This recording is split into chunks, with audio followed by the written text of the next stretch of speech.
Well, Africa's economic growth potential was on full display during a recent visit to the continent by U.S. Secretary of State Hillary Clinton.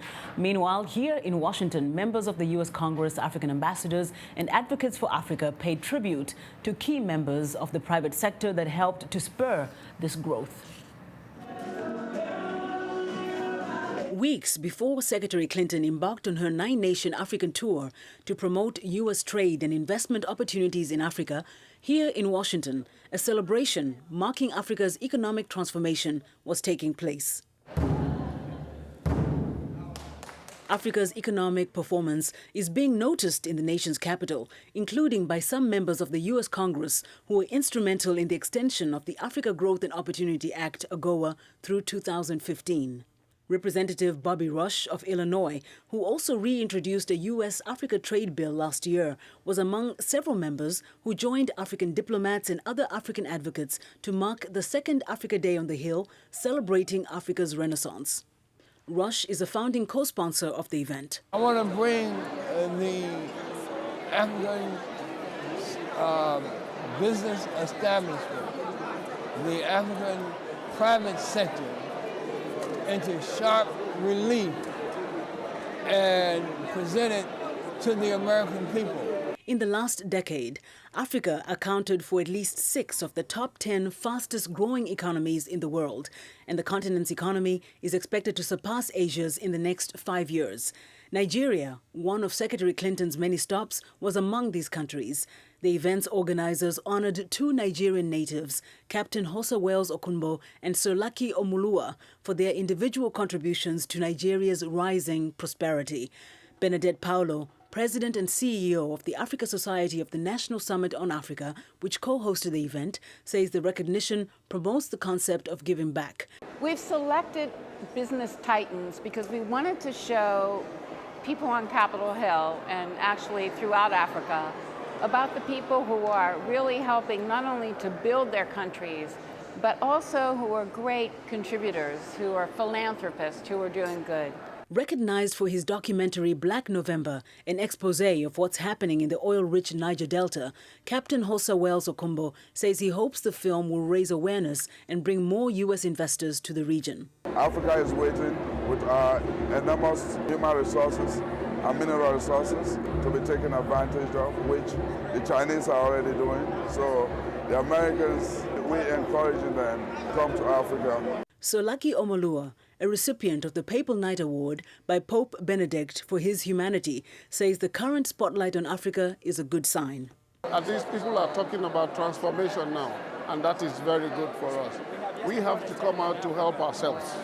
We Africans must come out to sell ourselves. Despite economic and democratic advancements on the continent, some members of the African diplomatic corps raised issue with the persisting negative perception of Africa by Americans. Tebelelo Mazile Seretse is Botswana's ambassador to the U.S. First and foremost, I would like people to understand that Africa is not a country. I would also, out of this, want people to know that it's not all doom. The democracies and the successful election, observance of the rule of law, we are seeing that coming out of Africa. So I would like the American legislatures to take notice. The Congressional African Staffers Association, CASA, which co-organized the event, says it is working to change that perception by spotlighting the good things happening in Africa. It's a nonpartisan issue. Everyone is very interested in the development of Africa, in African flourishing, and in the African-U.S. relationship. This is really an opportunity to highlight for the capital as well as for the world the fact that Africa is emerging strong as a land of economic opportunity.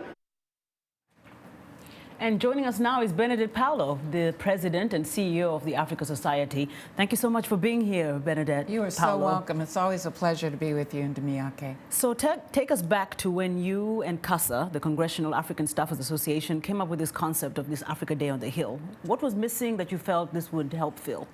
It began in July of 2010 when we were commemorating the 17 African nations that were celebrating 50-year anniversaries.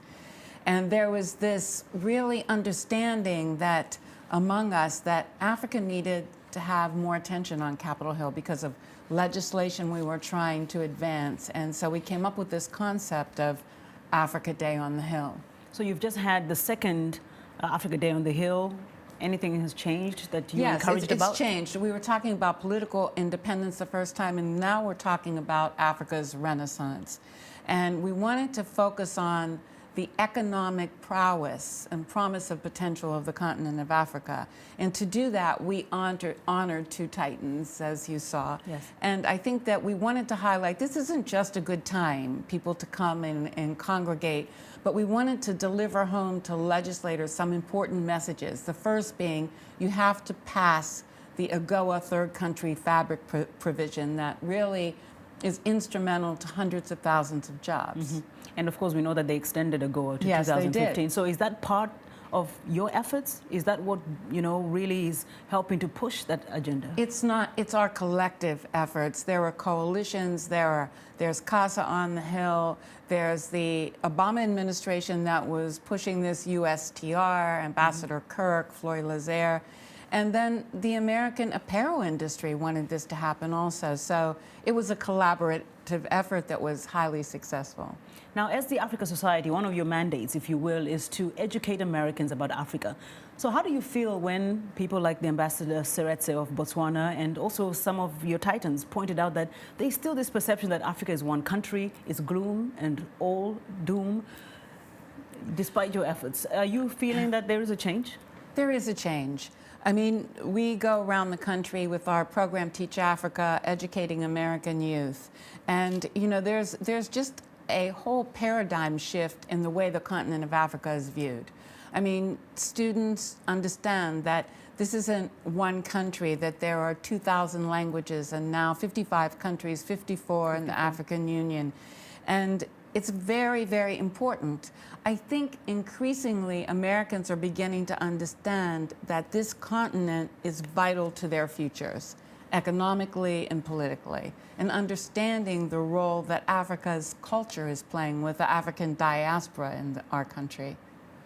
And obviously, it's hitting home with the members of Congress, who is your real focus. I mean, I am so very proud because this was a bipartisan effort. You saw at Africa Day on the Hill, this was championed by Congressman Rush, and you saw also Congresswoman Bass, but you also saw Congressman Royce and Jeff Fortenberry.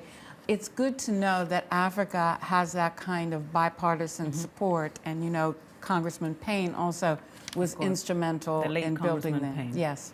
Thank you so much, Bernadette Paulo. You are very welcome. President and CEO of the Africa Society of the National Summit on Africa, joined us here on In Focus.